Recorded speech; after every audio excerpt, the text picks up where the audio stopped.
wonderful leader for our area council, Andrea, sister, comrade.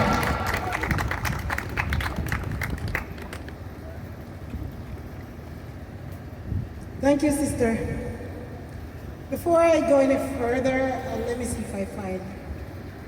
Okay. Yes, before I go any further, I just want to, I know most of you have been mingling with my brother already, but just to recognize that Brother Cartwright over there, the person who looked like 16 years old over there, just to recognize that he's here. This is a special day for us. Anywhere over the world, someone, whether they're marching or they're doing a picnic or they're doing virtual, it's very important to each of us. It's about us continuing the trend, making sure that we continue on the path that others have left for us.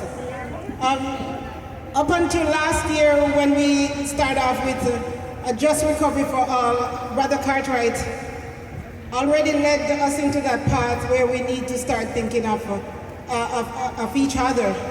And we see 18 months later, we are still here trying to figure out what recovery is going to look like for each of us. But I think what's important, since the pandemic struck, we have seen so much solidarity amongst each other. We have seen so much solidarity within our community. No one is thinking only about themselves, they're thinking of each other, and I think that's really important. We see each other coming out, there's social distances, and you have to wear your mask, but wherever the call, you're coming out for it. I also want to thank the steelworker for inviting us to this barbecue. And I think it sends another message that in spite of what's happening, we can still spend some time to be together with each other. People have been shut down for so long, and it's another opportunity to see each other. And I felt when we drove out today, and the fact that some of you march and some people ride, I felt, you know, the feeling, the pride, knowing that you could have been somewhere else, but we heard you.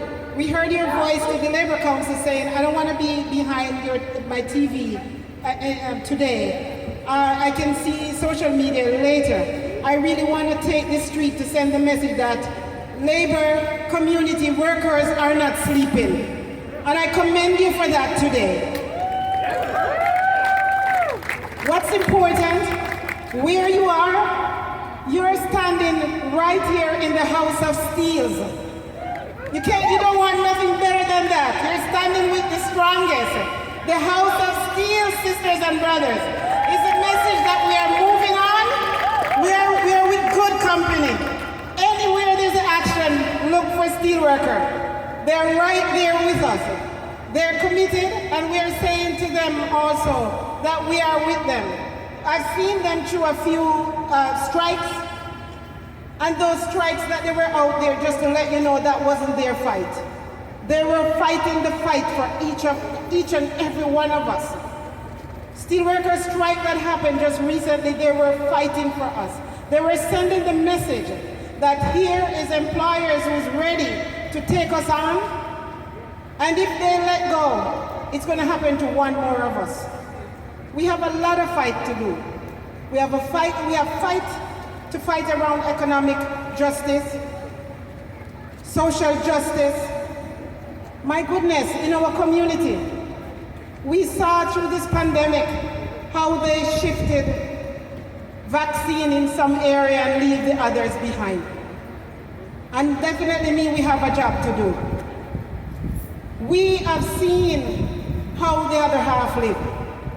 We have seen how business is booming for some, while others still trying to figure out how they're going to make ends meet in the next. EI is running out quickly for some, and they don't even know where they're going.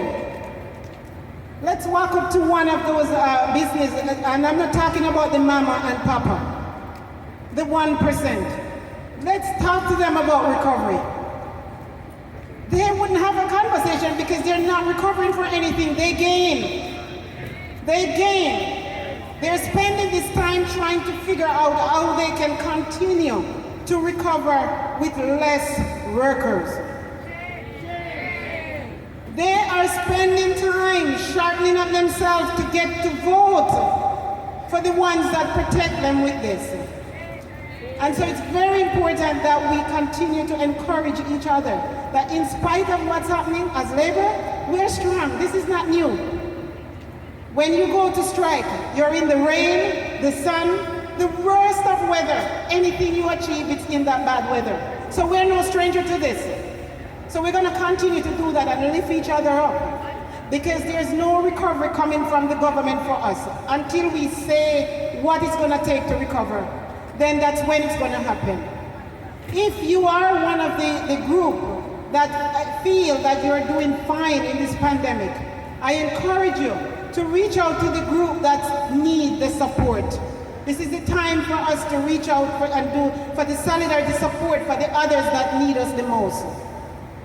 Our neighbors in the community, if you don't see them for a while, don't just take it that they're just doing social distance. Some of them are struggling to pay the rent. Some of them are struggling to put food on the table. Some are worried if they have to go back to work, what happened to their children. Childcare is a big factor. Some people through this pandemic are wondering if they can continue to work or they retire now because the employer is not looking to call them back. We gotta stand together. We first have to make sure we secure what we gain from others. And we gotta continue using today to set the tone that we don't give up. But this is the opportunity for each and every one of us to make sure that we make changes that benefit every single one of us and lift each other up. Let us reach out to the indigenous community. They have so much hurdles to go through. And this is an election that's coming that the promise was never kept. Let us continue to reassure them that we're going to be there with them. Let us continue to reassure people that are in the park are homeless and not sure where home is. Let us all continue to reassure them that we're going to be with them, because every one of us deserves to know that we have shelter. No one wants to be hanging somewhere knowing that there's no future to it. Let us lift each other up. Let us continue to fight with our community group that's looking for at least $20 an hour for a raise. I don't know if any of you checked recently, going in the supermarket. Just last year, Doug Ford was threatening left, right, and center. If one of these stores hike up their price, what he's going to do to them. Anybody read the newspaper lately? Did he do anything? In case you're not checking, go and look. Those groceries is at least 3 to 4 times higher since then. So if all this is happening, and there's no way for the employer to make sure that they're giving you the raise, you're not asking them for nothing. They made money through this pandemic. And all we're saying, please do not let them slip through the crack. Let us continue today, continue the message that we are gonna rise up together. We're not leaving anyone behind. Thank you very much. Happy Labor Day.